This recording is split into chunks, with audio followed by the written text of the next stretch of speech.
Vamos a entrar en materia y le voy a pedir que por favor abra su Biblia en la primera epístola a los tesalonicenses.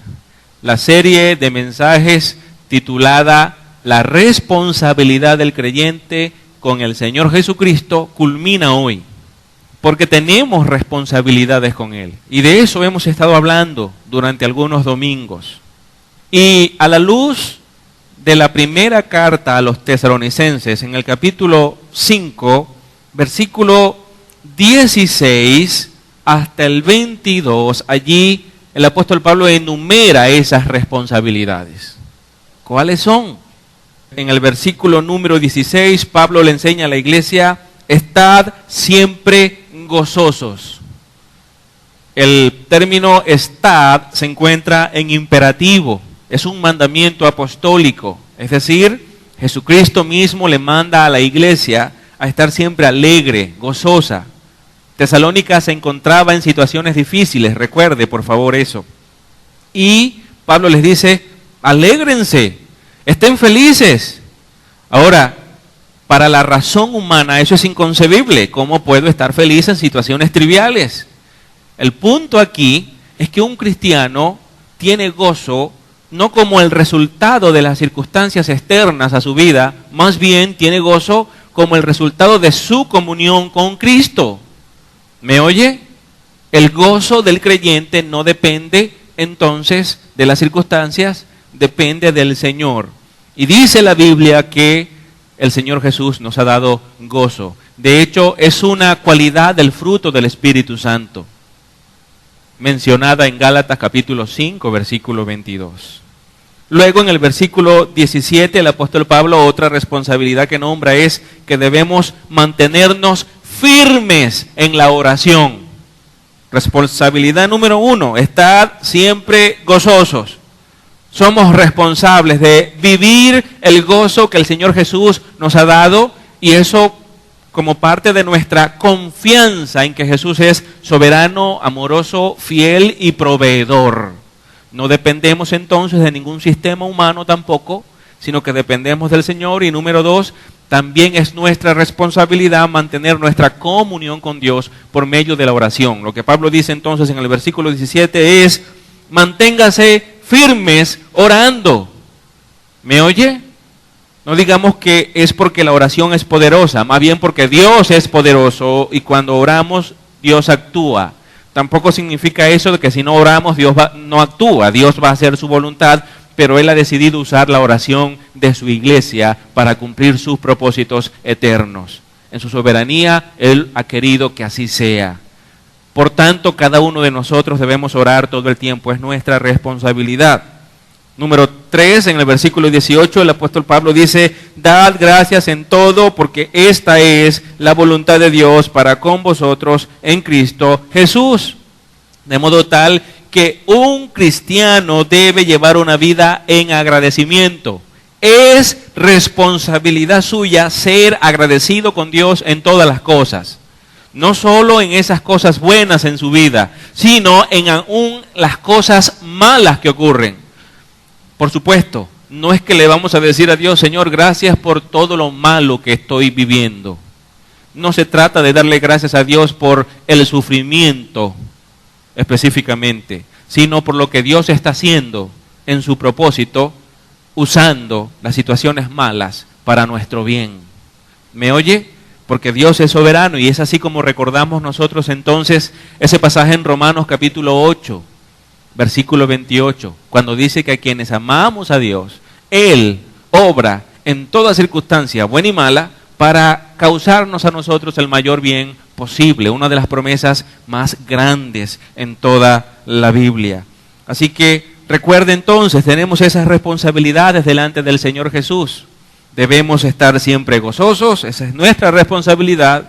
Debemos permanecer firmes en la oración, esa es nuestra responsabilidad. Y debemos ser personas que todo el tiempo estamos expresando agradecimiento a Dios. Esto elimina la queja. Un cristiano no debe ser quejumbroso, no debe vivir todo el tiempo quejándose por todas las cosas.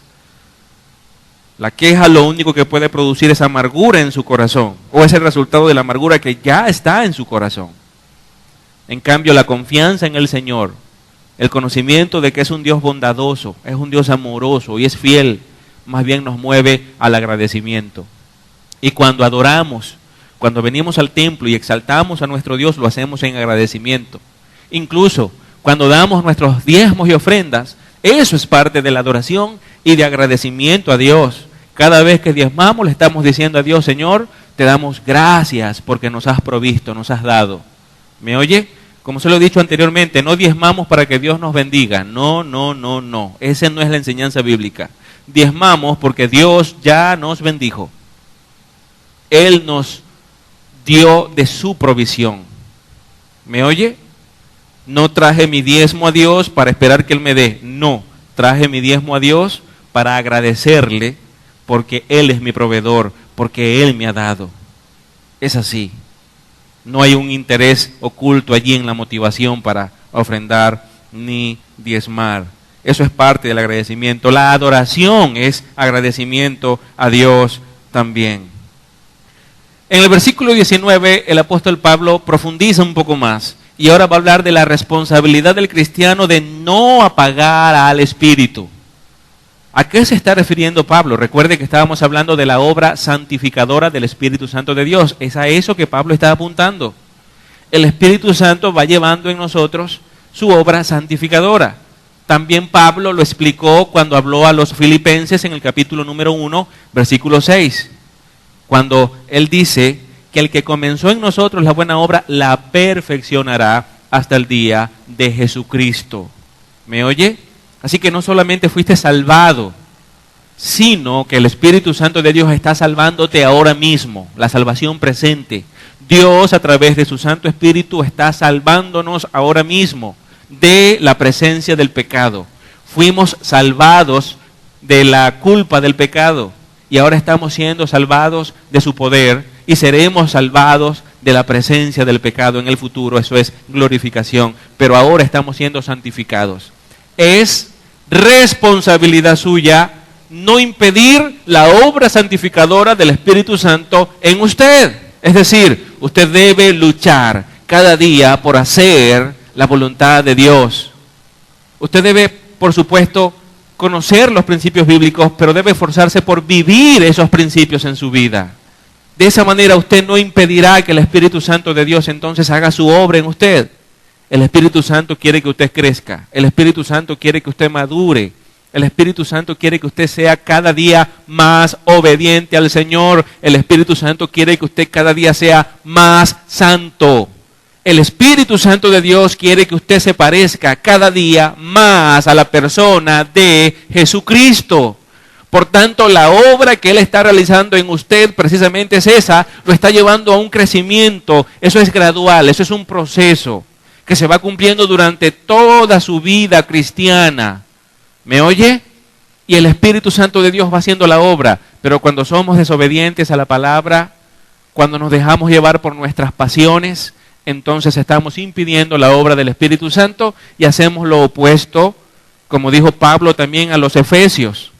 En el capítulo 4, versículo 30, también un mandamiento apostólico cuando le dice a la iglesia: y no contristéis al Espíritu Santo de Dios. ¿Qué es contristar? Es entristecer. Un teólogo, interpretando esa palabra, dijo que contristamos al Espíritu Santo de Dios cuando le rompemos el corazón a Dios. ¿Me oye? Usted le rompe el corazón a Dios cuando hace cosas que no se alinean a su voluntad. Usted entristece a Dios. Usted es un hijo de Dios porque usted ha creído en Jesucristo y ha sido salvado y el Espíritu Santo de Dios está en usted. Cuando usted obra en contra del propósito que el Espíritu Santo de Dios está cumpliendo en la vida suya, usted entonces está entristeciendo al Dios y Padre de nuestro Señor Jesucristo.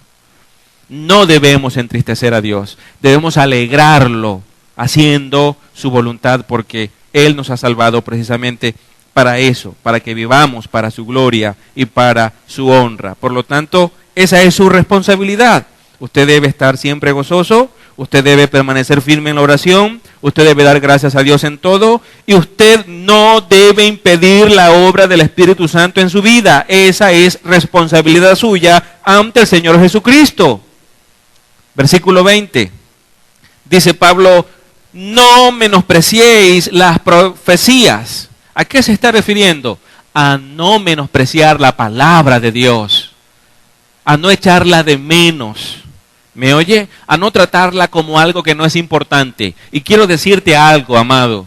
Lo más importante que tú puedes tener en esta vida, lo más preciado que puedes tener en esta vida es la palabra de Dios. No hay una cosa que lo supere en valor, porque solo la palabra de Dios es verdad. En un mundo que se estructura y se fundamenta en la mentira, la palabra de Dios se levanta entre los escombros que la mentira ha traído, se levanta poderosa, enseñando y brillando la luz de la verdad. Jesucristo dijo, mientras muchos otros líderes falsos dijeron conocer la verdad o señalar la verdad, Jesucristo dijo, yo soy la verdad. ¿Me oye? Conocer a Cristo y rendirnos a Cristo y vivir para Cristo es tener el conocimiento de la verdad. Nada es más importante que eso. De tal manera que la palabra de Dios debe ser comprendida y debe ser vivida. Nuestra única fuente, no puede haber otra, nuestra única fuente de autoridad y conducta debe ser la Biblia. Ninguna más. ¿Me oye? No podemos estar buscando nuevas profecías porque Dios no está dando nuevas revelaciones hoy. Escúcheme bien, Dios no está dando nuevas revelaciones hoy. La Biblia es la revelación especial de Dios y última.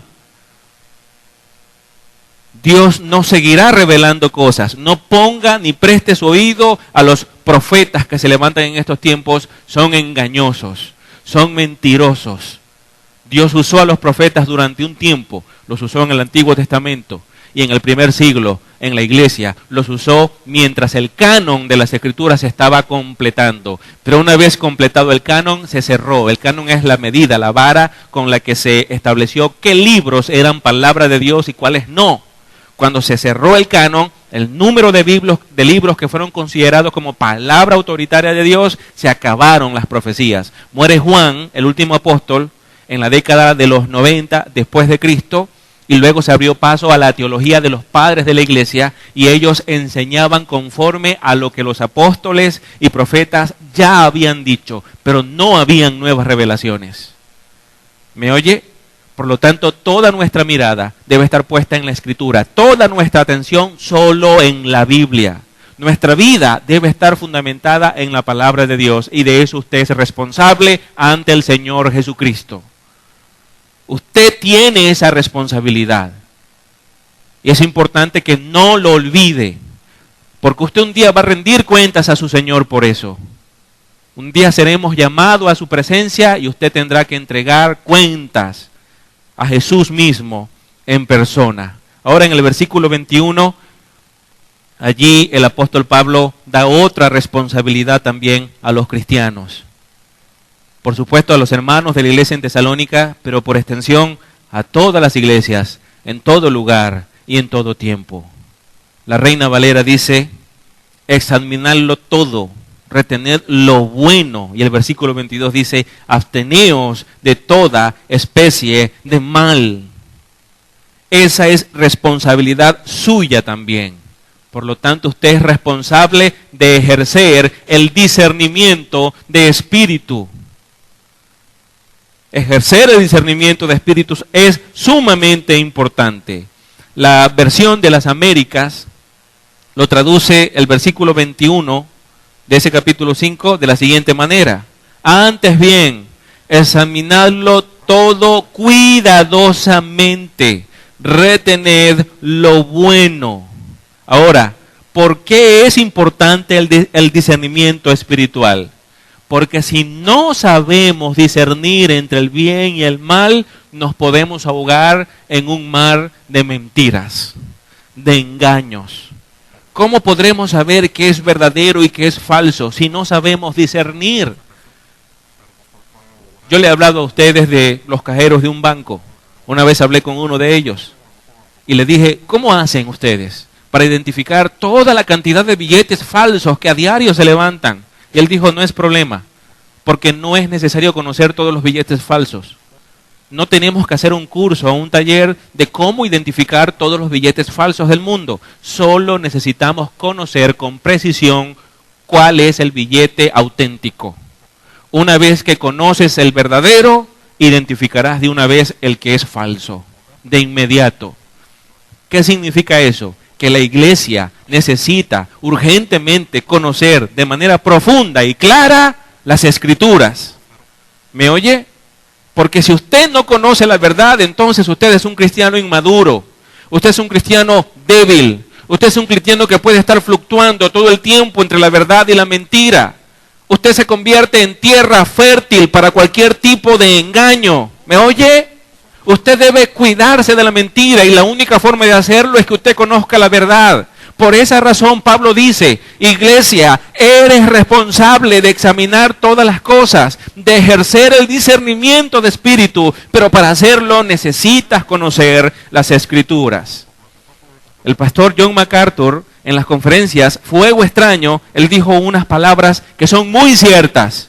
Él dijo, si no puedes discernir la verdad con la Biblia en tu mano, puedes morir de 1000 herejías. Fin de la cita. Eso es lo que él dijo y es cierto. Si no eres capaz de diferenciar la verdad de la mentira sosteniendo la Biblia en tu mano, entonces eres débil y puedes ser fácilmente manipulado, engañado. Puedes llegar a vivir y enseñar la mentira. Vivimos en una época donde la razón ha sido relegada por la emoción. ¿Sabía usted? Algunos están llamando a eso posmodernidad. Ya no importa tanto el pensamiento. ¿Se acuerda aquella frase de René Descartes? ¿Qué fue lo que él dijo? Él dijo su famosa frase filosófica, primero pienso y luego existo. Y eso revolucionó su época y trajo entonces a la historia lo que se conoció como el movimiento, la época de la modernidad, donde se puso la confianza en la razón, en la historia, en la ciencia. El hombre podía entender las cosas y con la capacidad de razonar todas las cosas podía transformar su destino, su futuro y trazarlo bien. Pero a causa de las guerras mundiales que se presentaron después, a causa del fracaso de ese tipo de pensamiento, según algunos lo ven, se levantó entonces el movimiento de la posmodernidad. Mientras que los modernistas decían, yo primero pienso y luego existo, ahora el hombre posmoderno dice, bueno, yo primero siento y luego existo. El pensamiento ya no es tan importante. El intelectualismo ya no es visto como algo necesario. Lo que importa es el sentimiento, la emoción. Siento, luego existo. El hombre posmoderno considera entonces que todo aquello que pueda producir en nosotros bienestar es bueno. Todo lo que nos cause placer es bueno. Esa es la filosofía posmoderna. Enseñan que no existe ninguna verdad absoluta. No existen verdades objetivas ni absolutas. Verdad viene a ser todo aquello que tú quieras considerar que es verdad, según el punto de vista de cada quien. Por lo tanto, una cosa puede ser mentira y verdad al mismo tiempo. Eso es contradictorio. Pero si decimos que es contradictorio, estamos apelando a la razón, estamos apelando al intelecto, y en eso no podemos confiar, dice el posmoderno. Debemos confiar en el sentimiento. Así que si algo me ocasiona el mayor bien posible, me hace sentir bien, como yo soy un ser emocional, no pensante, porque no me interesa pensar, sino sentir, entonces eso para mí es la verdad. Pero si esa misma verdad a otro le ocasiona daño, para él puede ser mentira. Así que todo se fundamenta de acuerdo a lo que yo sienta. ¿Me oye? Hay un autor muy conocido, el español y también pastor, su nombre es Antonio Cruz, él es biólogo. Y él en su libro Posmodernidad escribió lo siguiente, y cito, mucha atención. Si la modernidad se caracterizó por su reverencia ante la poderosa razón, la posmodernidad gritará todo lo contrario. Muera la razón y viva el sentimiento. El individuo contemporáneo, harto de escuchar las históricas batallitas racionales de sus antecesores, se ha convertido en un sentimental que valora las emociones personales por encima de la razón.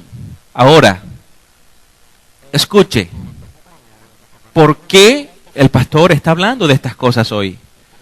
Porque hoy esa filosofía ha invadido a la iglesia evangélica, en donde aquellas cosas que nos hacen sentir son más apreciadas que aquellas cosas que nos enseñan lo que es objetivamente la verdad. En donde la palabra de Dios se ha puesto a un lado para darle lugar al entretenimiento, a aquello que divierte, lo que es terapéutico. La terapia viene a ser mejor porque me hace sentir bien. Donde el mensaje bíblico que confronta el pecado y llama al arrepentimiento es sacado para entonces usar una serie de conceptos psicológicos y, como dije, terapéuticos, no para llamar al arrepentimiento y exponer la culpa del ser humano, sino para tratarlos más bien como una víctima de las circunstancias, experiencias y trivialidades de la vida. ¿Me oye? Entonces el hombre en la cultura posmoderna no es culpable, él es víctima. Él necesita emociones que lo hagan sentir muy bien. En el año 1955, un pastor y reconocido autor llamado A.W. Tozer, él escribió sobre esto porque vio lo que estaba sucediendo en la iglesia.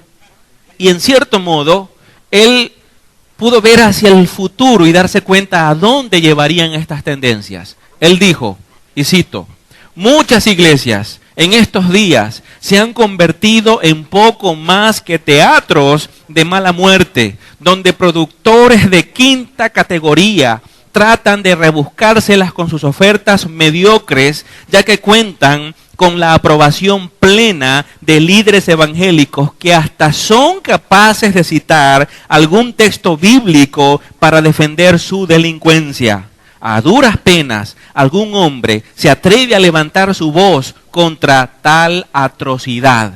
Fin de la cita. Esto fue dicho en el año 1955. Tozer se desmayaría si viera la condición de la iglesia en nuestros días. En cierta oportunidad visité a una iglesia muy grande, me atrevería a decir quizás la más grande que hay en toda Venezuela. Fui a ese lugar con mi esposa y estuvimos allí viendo el servicio. Y aquello fue una gran exposición de teatro, de luces de todos los colores posibles y de bailes y coreografías. Eso era lo que relucía en el culto. No había una enseñanza bíblica sustentosa. Y recuerdo que al final, después de todo eso, hicieron el llamado a recibir a Cristo. Y muchos jóvenes, sobre todo, que eran los que estaban por la parte donde yo estaba sentado, se levantaron llenos de emoción para pasar al frente y recibir a Jesucristo. Mi pregunta fue, ¿a cuál Jesucristo están recibiendo? Si nadie aquí ha hablado del Señor Jesús, nadie ha predicado el Evangelio, nadie llamó a estos jóvenes al arrepentimiento. Un montón de teatro y de coreografía, eso es lo que presentaron y eso movió las emociones de quienes estaban sentados en las sillas y pasaron al frente, no movidos por un arrepentimiento que los llevaba a la transformación de sus vidas, al cambio, sino emocionados para seguir experimentando momentos como ese. Así que eso explicaba por qué era una iglesia que había crecido tan rápido. Por supuesto, estaba dándole a la gente lo que ellos querían escuchar. Estaban dándoles momentos de mucha emoción, terapias, un supuesto gozo momentáneo. Y eso es lo que lamentablemente muchas personas buscan. El apóstol Pablo le enseña a la iglesia en Tesalónica que debemos añorar más bien el conocimiento de la verdad. ¿Me está oyendo? Debemos luchar por conocer la verdad. ¿Qué es el discernimiento espiritual? Escuche bien. Es la capacidad de distinguir entre la verdad divina y el error o las verdades a medias. Eso es discernimiento de espíritu. ¿Solo algunas personas deben tener discernimiento de espíritu en la iglesia? No. Todo cristiano debe desarrollar esa capacidad. ¿Cómo la desarrollamos? Estudiando la Biblia. Así como el cajero que necesita conocer con precisión cómo es un billete auténtico.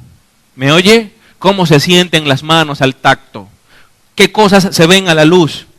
Identificarlo con precisión para no ser engañado. En Hechos, capítulo 17, versículo 10 al 11, vemos el ejemplo de una iglesia a quienes los apóstoles le predicaron.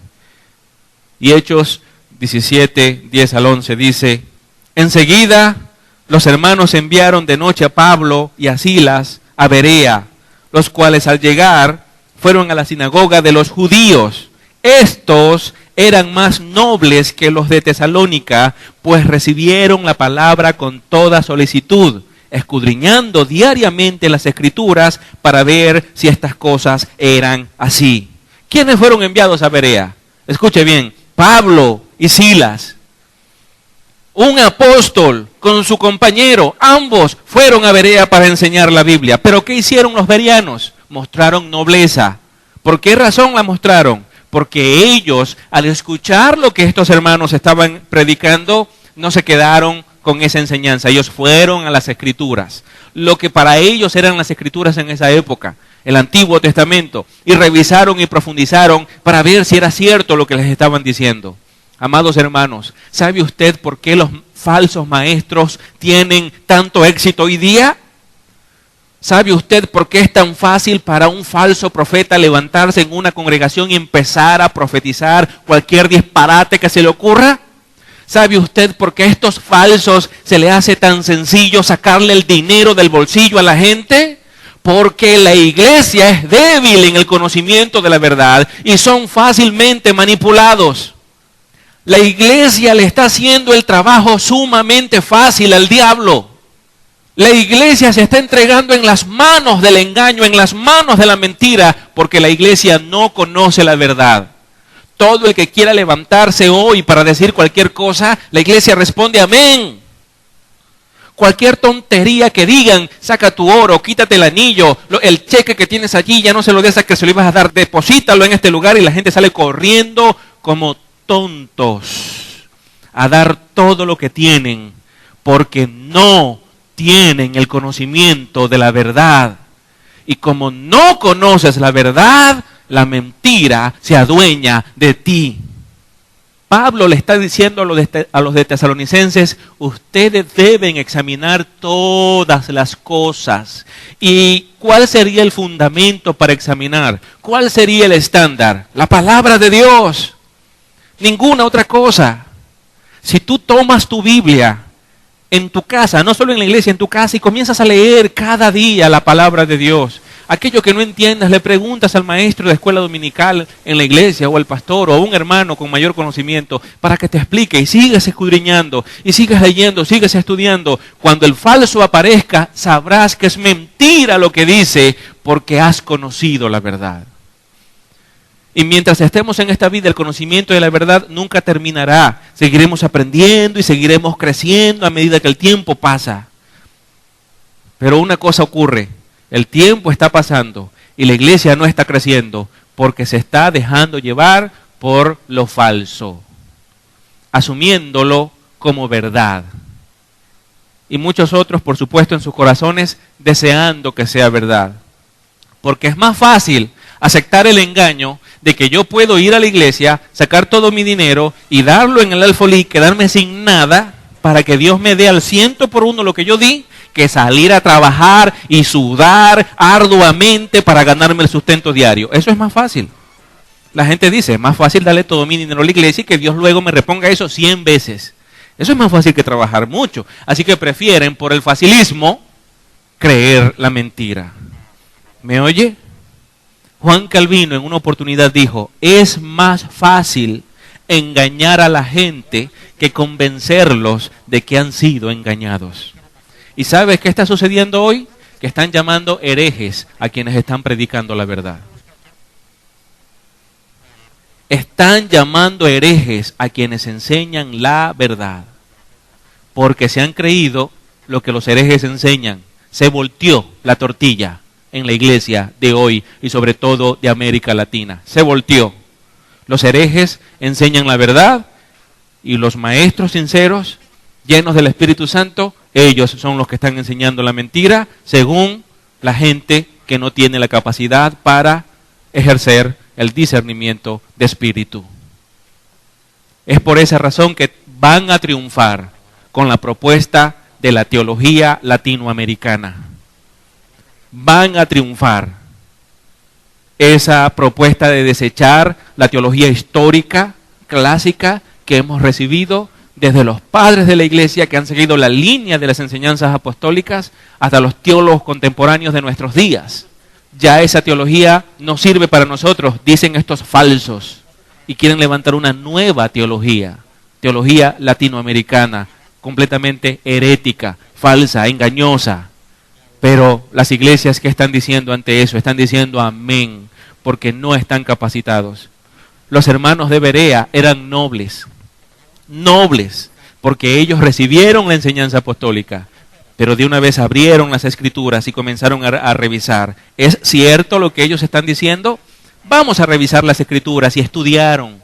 Antes de decir es verdad, vamos a verificar primero. Y usted debe hacer eso. ¿Me oye?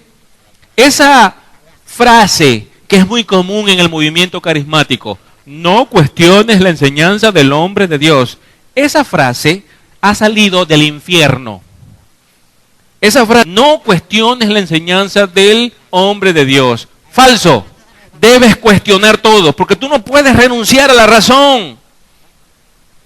Cuando a Martín Lutero, el concilio que se reunió para que él se retractara de todo lo que había escrito en contra del catolicismo romano en su época, le dijeron, ¿te retractas de todo lo que has dicho? Y la respuesta, cuando por fin respondió, él dijo que obrar en contra de la razón, de la conciencia, no es seguro, nunca.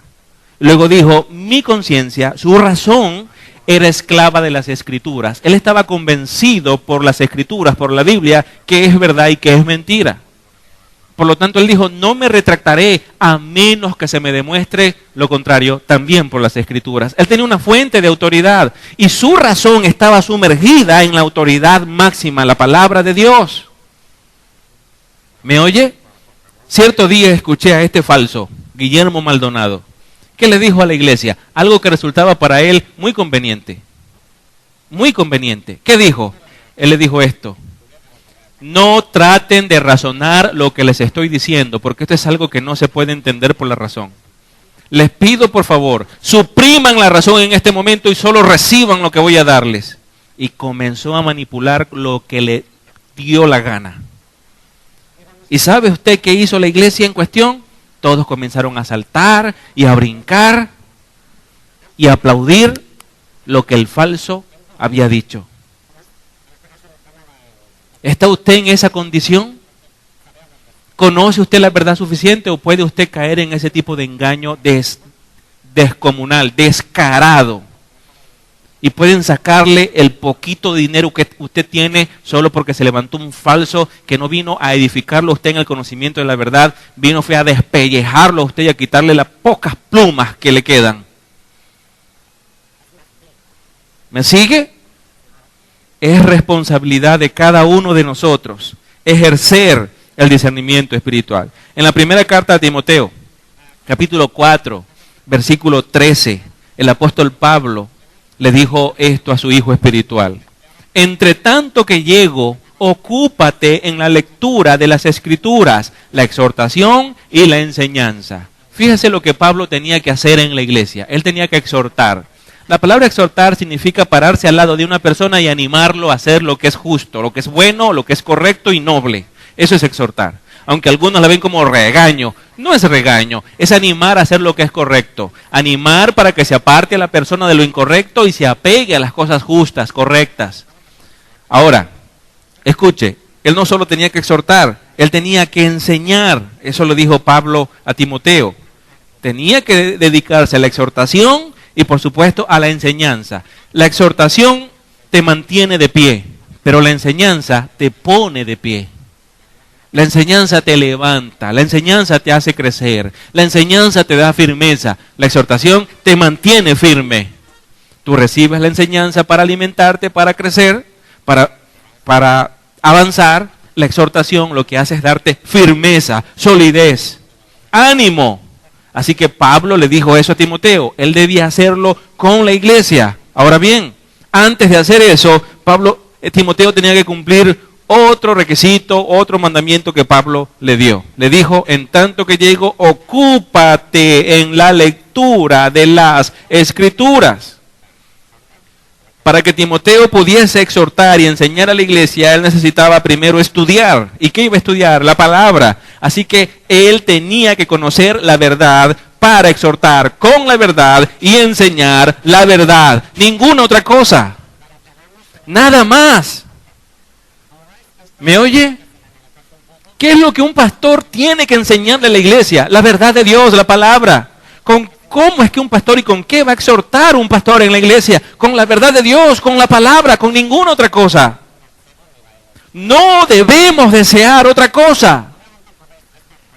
Solo lo que Dios nos ha dicho en su palabra, en las Escrituras. Y eso es lo que te va a capacitar, es lo que te va a preparar, es lo que te va a fortalecer para exhortar y enseñar a otros. He allí nuestra fuente de conocimiento seguro, confiable. La Biblia, la palabra de Dios, iglesia. Timoteo debía ejercer discernimiento, saber distinguir entre la verdad y la mentira para poder enseñar. A Tito, Pablo era un hombre siempre muy ocupado, él no podía estar en todas partes al mismo tiempo, por lo tanto se dedicó también a formar discípulos. ¿Y qué hizo? Envió a Tito a Creta. En Creta, esa ciudad, habían muchas iglesias, habían problemas en esas iglesias. Pablo le dijo, Tito, ve a Creta. Y estando Tito en Creta, le escribió esta carta. Y le recordó, Tito, te he enviado a Creta para que corrijas lo deficiente. ¿Qué significaba? Que Pablo se había enterado que en las iglesias en aquella ciudad habían ciertas deficiencias y eso tenía que ser corregido. Una iglesia no puede, no debe ser deficiente.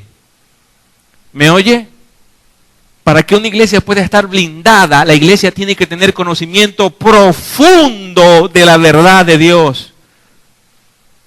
No tenemos que ser neófitos, amados hermanos. No, niéguese. Usted tiene que estar informado de la verdad de Dios y la Biblia está en sus manos. En el capítulo 1, versículo 9, allí en los versículos del 1 al 8, Pablo está diciéndole a Tito cómo debe ser un ministro fiel. Y allí en el versículo 9 le dice que tiene que ser retenedor de la palabra fiel, que es conforme a la enseñanza, para que sea capaz también de exhortar con sana doctrina y refutar a los que contradicen. Retener la palabra fiel. ¿Cuál es la palabra fiel? La Biblia. Para que él pudiera exhortar. Si él no retiene la palabra fiel, no puede exhortar, porque tenemos una sola medida para animar a los demás y enseñar.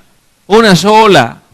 Quite su oído de todo aquello que parece ser novedoso, porque hoy lo novedoso es lo que llama la atención de tantas personas. En lo novedoso está el engaño. ¿Me oye? La palabra de Dios tiene ya 2000 años de vieja. Sin embargo, es relevante y seguirá siéndolo para la eternidad. Es el único libro que no pasa de moda. Es Dios hablándole al hombre. En una oportunidad me invitaron a predicar en una iglesia apostólica y profética. Eso lo digo entre comillas. Y yo fui. Por cierto, era de un apóstol muy conocido en la ciudad. Y fui a la iglesia. Subí al púlpito. Alguien me dijo, ¿vas a ir a una iglesia de esas? Sí. Cualquier apóstol que me invite a predicar en su iglesia, yo voy. El problema es que yo le invite a él a predicar en mi iglesia. Ese es el problema. Porque cuando él me invita, yo voy a ser de bendición para él porque voy a llevar la verdad. Pero yo no voy a invitarlo a él porque no voy a traer mentiras a la congregación. ¿Me oye? Yo fui y subí al púlpito y abrí la Biblia y leí un pasaje y expliqué ese pasaje. Cuando bajé, escuché a una hermana diciéndole a otra, no me gustó el sermón. La hermana le dijo, ¿por qué? Porque eso ya está en la Biblia. No nos dijo algo nuevo. ¿Se da cuenta? ¿Por qué es tan fácil engañar? Es tan fácil engañar por esto. el falso maestro puede llegar a una de esas iglesias débiles y cerrar la Biblia. Y decirle a la gente, ¿sabe algo, hermano? Cierre su Biblia. Traigo algo nuevo, fresco de Dios para su vida. Y comienza a soltar escorpiones, alacranes y cualquier cantidad de cosas. Y la gente abre sus oídos y su corazón a eso y son engañados. Lo peor es que llevan ese engaño en su casa y engañan a sus hijos y a los demás en el camino por donde los encuentran. Y así la infección de la mentira se va expandiendo. ¿Me oye? Cuando una persona pretenda enseñarle algo a usted que no es conforme a la Biblia, cuando una persona se levante delante de usted y diga, cierre su Biblia, porque quiero decirle algo.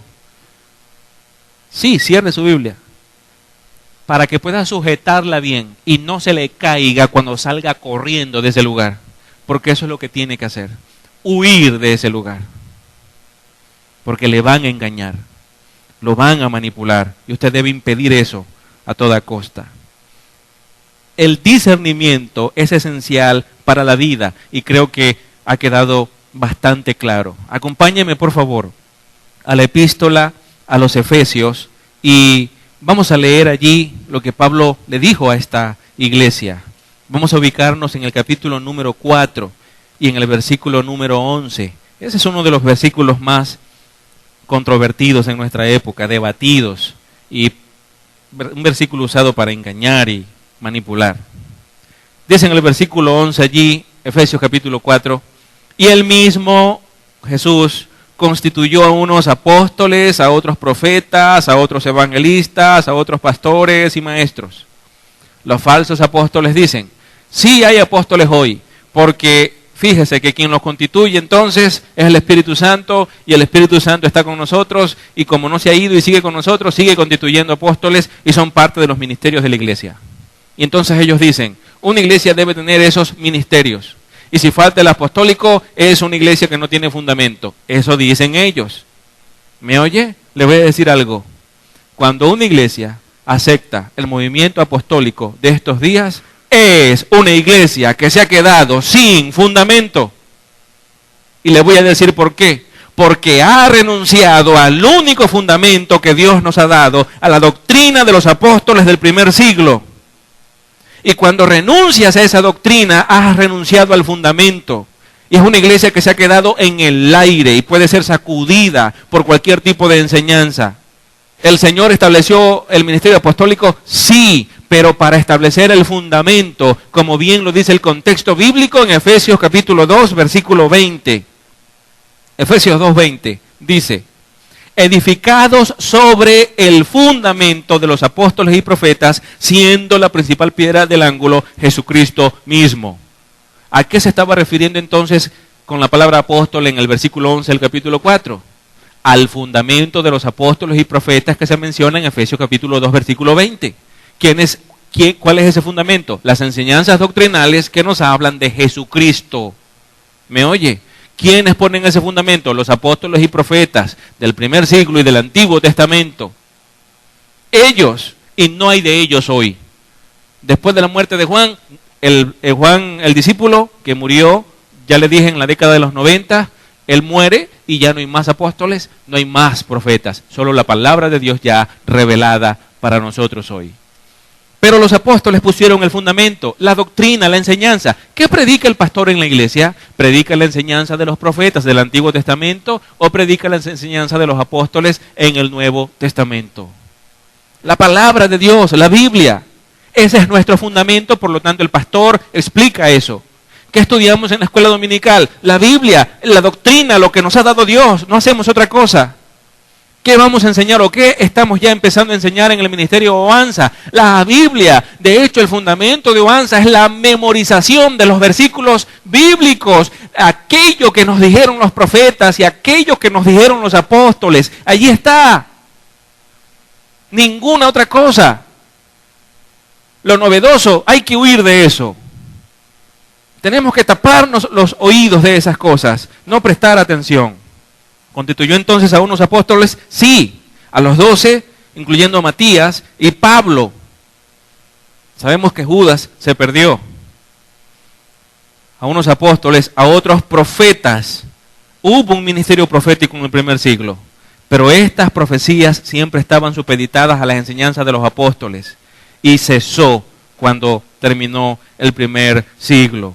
Por lo tanto, la referencia es también a las Escrituras, a la Biblia, apóstoles y profetas, a otros evangelistas. ¿Quiénes son estos? Los que predican el Evangelio, aunque es una responsabilidad de todo cristiano anunciar las buenas nuevas de salvación. Hay quienes tienen una capacidad mayor y un entusiasmo mayor para predicar el Evangelio de Dios, pero es responsabilidad de toda la iglesia. Toda la iglesia. Así que hay evangelistas en la iglesia. Sí hay en nuestros tiempos evangelistas. Sí lo hay. Y sigue diciendo, a otros pastores, maestros. Lo que el versículo está diciendo es que todo pastor debe ser un maestro. ¿Y un maestro de qué? De la doctrina que nos dieron los apóstoles. Por lo tanto, en las iglesias es inconcebible que haya un pastor que diga, como bien ha dicho este señor que usted conoce bien y que hace reír mucho, el argentino, ya sabe de quién hablo. Yo no sé Biblia. Se para en el púlpito y le dice a la iglesia, yo no sé Biblia, no sé quién es el anticristo. ¡Wow! Y la gente sentada allí escuchando a ese hombre, yo me voy de ese lugar. No sé, no me pregunte si la salvación se pierde o no, no sé, yo no soy teólogo y no sé ni qué es teología. Eso dice él. Escuche, la Biblia dice que un pastor es un maestro. El término "y" no es una conjunción exactamente igual a la que usamos en nuestro idioma. En griego es "kai". Y lo que quiere decir en el griego es que lo que se está diciendo va amarrado esencialmente a lo que sigue. Es decir, está unido. Se está refiriendo a lo mismo. Los pastores son los maestros. Así se traduce el versículo. Pastores que son maestros. Esa es la traducción literal del griego a nuestro idioma. ¿Me oye? Por supuesto, en las iglesias también hay maestros que no son pastores, pero son las personas, es el don de Cristo para la iglesia. Los apóstoles son el don de Cristo para la iglesia para establecer el fundamento doctrinal, y los profetas. Los evangelistas son el don de Cristo dado a la iglesia para dar a conocer al mundo el fundamento doctrinal que es el evangelio. Y los pastores maestros son el don de Dios para la iglesia, para edificar a la iglesia, para hacerla fuerte, madura y mantenerla de pie. Es eso lo que nos está diciendo el versículo. Por lo tanto, es necesario que usted aprenda a ejercer el discernimiento de espíritu. Es importante. Todos los días se levantan más de 1000 mentiras. Y si usted no está preparado, se va a ahogar en ellas. ¿Me oye? Dice en el versículo 12, el propósito por el cual el Señor Jesús nos ha dado ese maravilloso don de apóstoles, profetas, evangelistas y pastores, maestros. La razón es a fin de perfeccionar a los santos para la obra del ministerio, para la edificación del cuerpo de Cristo. Tú eres perfeccionado gracias a la labor que hoy están ejerciendo pastores y maestros en la iglesia. Tu oído tiene que estar abierto a pastores y maestros que se fundamentan en las enseñanzas de los apóstoles y los profetas. Esto es la Biblia. Y así vas a desarrollar tu capacidad de discernimiento espiritual. Por supuesto, esto hace crecer a la iglesia. Esto edifica a la iglesia, le da firmeza, la hace fuerte. Lo contrario es una iglesia débil. Y repito una vez más, una iglesia que no sabe ejercer el discernimiento espiritual es tierra fértil para cualquier tipo de engaño y de manipulación. Versículo 13. Hay un propósito, hay una meta. Y es lo que Pablo está diciendo en el versículo 13. Hasta que todos lleguemos a la unidad de la fe y del conocimiento del Hijo de Dios, a un varón perfecto, a la medida de la estatura, de la plenitud de Cristo. ¿Me oye? La idea es que el carácter de Cristo vaya siendo forjado en tu vida. Que cada día que pasa tú te parezcas más a Jesús. Eso es lo que Pablo está diciendo. Esa es la razón por la cual el Señor nos ha dado a los apóstoles, profetas, evangelistas, pastores y maestros. El carácter de Cristo se ha forjado en ti. En ti. Y el versículo 14 nos dice qué cosa se quiere evitar. ¿Qué es lo que se quiere evitar a través de la enseñanza bíblica? Del discernimiento de espíritu que debe ser cultivado en la iglesia. Fíjese, versículo 14. Para que ya no seamos niños fluctuantes, llevados por doquiera de todo viento de doctrina, por estratagema. Esa palabra estratagema hace alusión a los dados cargados. Usted sabe cuando en los juegos de azar se lanzan los dados cargados y siempre cae el mismo número, con la intención de engañar al que juega, para que siempre pierda. Es algo que está elaborado de una manera que aparente ser verdad, pero que realmente es mentira.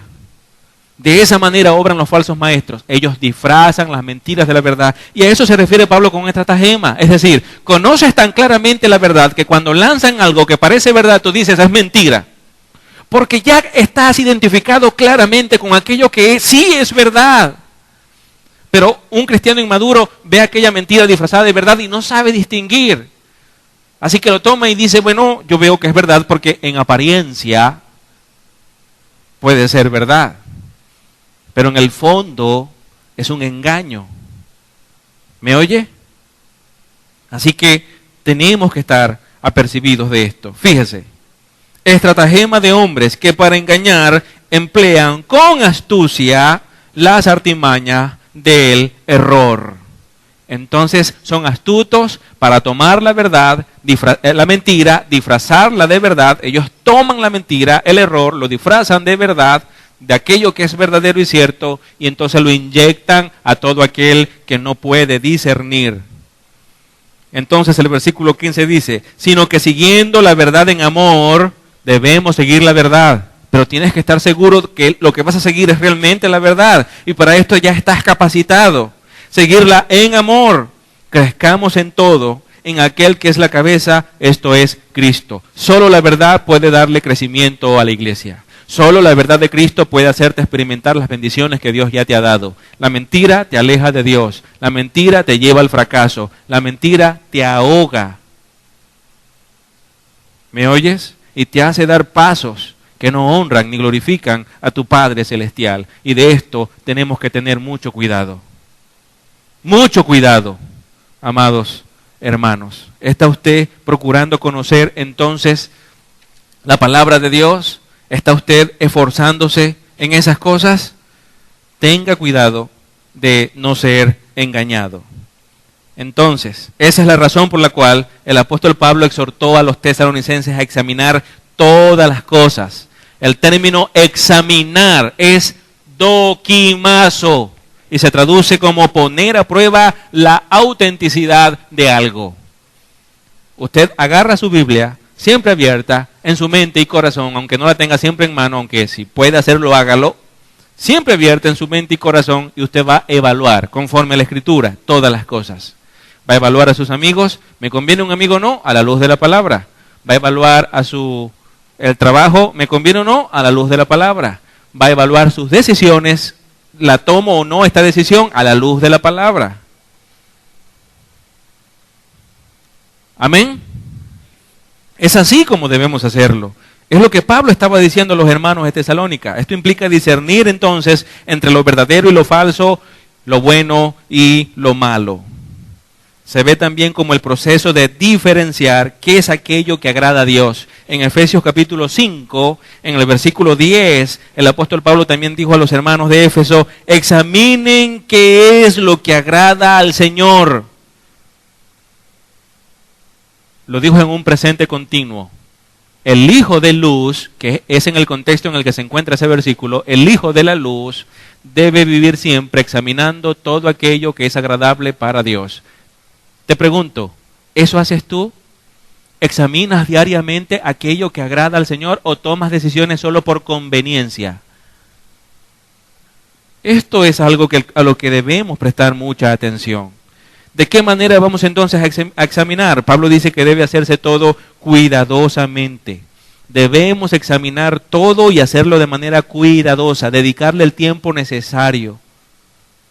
Las personas que viven afanadas, las personas que viven todo el tiempo abandonando las cosas de Dios para cumplir con sus responsabilidades y cosas que salen en la vida, esas personas no pueden ejercer discernimiento porque están todo el tiempo entretenidos por una vida que está desordenada. Desordenado en cuanto a Dios. Puedes tener mucho orden en la vida secular, pero si estás lejos de Dios, tú estás desordenado de acuerdo a los parámetros de Dios. Por lo tanto, el término todo significa que no deben haber excepciones en cuanto a poner a prueba. Todo asunto, toda idea debe ser puesta a prueba. Y dice Pablo que se debe retener lo que es bueno. Todo lo que te das cuenta al examinarlo por la palabra de Dios, que sabes que es bueno, que honra a Dios, que lo glorifica, debes tomarlo y hacerlo y guardarlo en tu corazón. Retener significa aceptar de todo corazón. Y bueno significa aquello que es auténtico, aquello que es noble, aquello que es verdadero y correcto.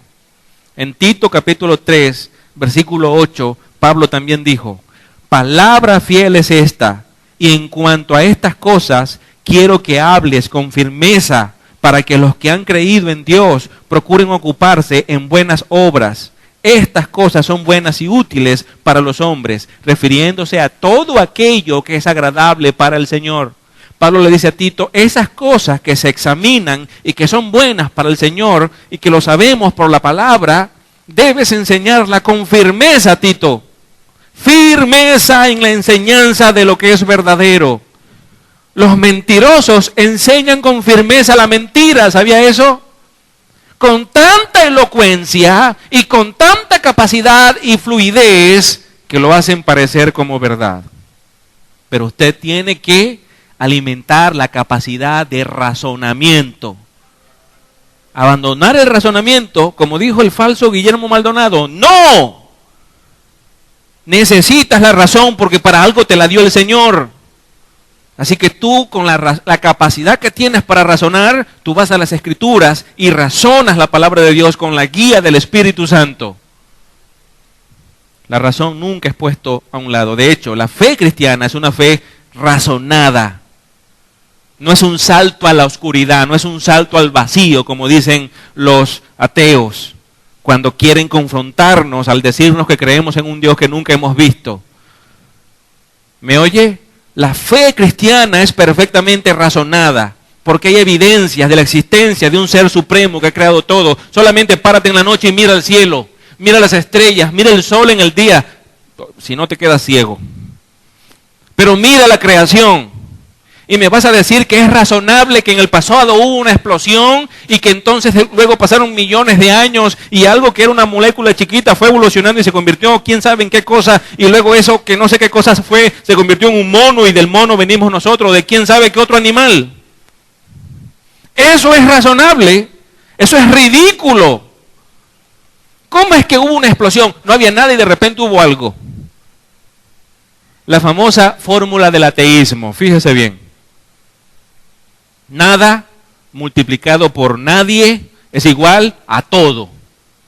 Eso es irracional. Eso no tiene sentido. Ser ateo es irracional. Pero la razón cristiana se alimenta de la evidencia, que es la razón, que es la revelación general de Dios manifestada en todo lo creado. Y cuando vemos el ajuste fino en la creación, me doy cuenta, hay un ser supremo detrás de todo esto. La razón me dice a mí, hay un creador. Y la razón se alimenta de la evidencia. Y ese creador se nos ha revelado más sobrenaturalmente en la persona de Jesucristo. ¿Me oye? Mi fe no es un salto a la oscuridad, no es ciega. Mi fe es racional. ¿Me oye? No hemos abandonado la razón los cristianos, nos fundamentamos en la razón. Cuando los creyentes encuentran lo bueno, ellos deben aceptarlo y deben hacerlo suyo. Ese es el consejo que Pablo le da a los hermanos en Filipos. Filipenses capítulo 4, versículo 8. Pablo les dice: por lo demás, hermanos, todo lo que es verdadero, todo lo digno, todo lo justo, todo lo puro, todo lo amable, todo lo honorable, si hay alguna virtud o algo que merece elogio, en esto meditad. Debes alimentar tu mente de todo aquello que es verdad. Y la Biblia es la verdad. En el sentido opuesto, Pablo mandó a abstenerse de toda especie de mal. Mire allí el versículo 22 de esa primera carta. Primera a los Tesalonicenses 5:22. Dice: absteneos de toda especie de mal. La palabra abstenerse se traduce mejor como alejarse de algo. Alejarse de. El creyente debe evitar completamente cualquier enseñanza o comportamiento maligno. Evitarlo a toda costa. Las Escrituras no permiten que los creyentes se expongan a la influencia de aquello que es falso, de aquello que es malo. Ahora, debemos alejarnos de esas cosas, más bien, ese es el mandamiento bíblico. Huir de esas cosas. Algunos pasajes hay para huir de todo aquello que es malo. Fíjese bien. La Biblia dice: huid de la fornicación. 1 Corintios 6:18. Huid de la idolatría. 1 Corintios 10:14. Huye de estas cosas, y está refiriéndose a los falsos maestros y a sus enseñanzas. 1 Timoteo capítulo 6, versículo 11. Huye pues de las pasiones juveniles y sigue la justicia. 2 Timoteo capítulo 2, versículo 22. También dice: apártate del mal y haz el bien, busca la paz y síguela. Salmo capítulo 34, versículo 14. Apártate del mal y haz el bien y tendrás morada para siempre. Para siempre. Salmo 37, 27. También dice: los que amáis al Señor, aborreced el mal. Salmo 97, versículo 10. No seas sabio a tus propios ojos, teme al Señor y apártate del mal. Proverbio 3:7. El temor del Señor es aborrecer el mal. Proverbios 8:13. También dice: el sabio teme y se aparta del mal. Proverbio 14:16 y más versículos. Así que los mandamientos son claros. Una amistad no me conviene, debo huir de esa amistad. No me conviene estar en un lugar, debo huir de ese lugar. Eso es lo que la Escritura claramente nos dice a nosotros. Y el término mal se refiere a algo que es estrictamente maligno o dañino. A eso se está refiriendo el apóstol Pablo.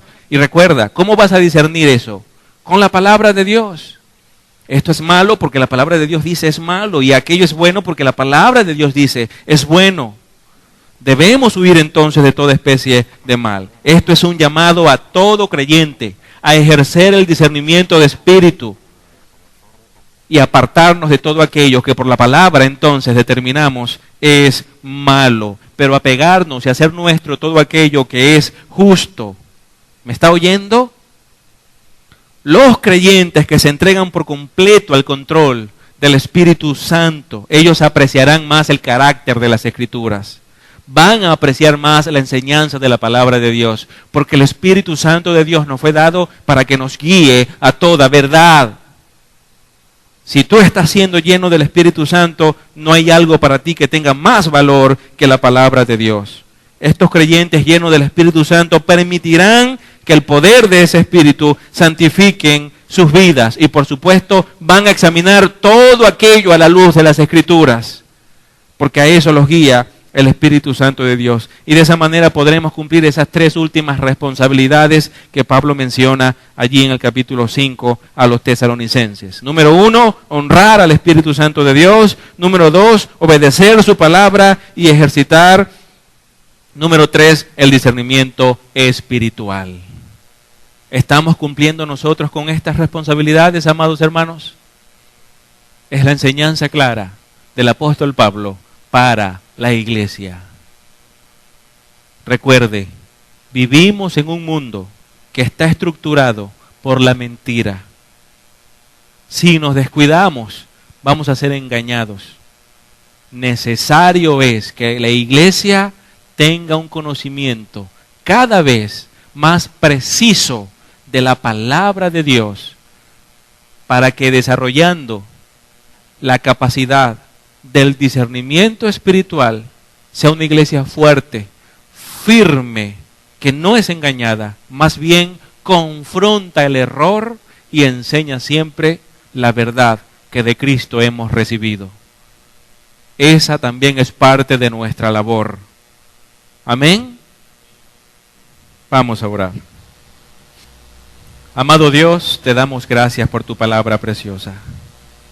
Gracias por tu verdad. Gracias porque en ella nos capacitas, nos entrenas para conocer cada vez más tu verdad y enseñarla con mayor precisión. Gracias por tu Espíritu Santo que nos mueve a amar esa verdad y a defenderla, Señor. Guíanos siempre a tu verdad y permite que podamos, como el pueblo tuyo que somos, de enseñarla en cada momento de nuestras vidas. Gracias, Padre, te damos. Tu palabra es verdad. Gracias por ella, en el nombre de Jesús. Amén y amén.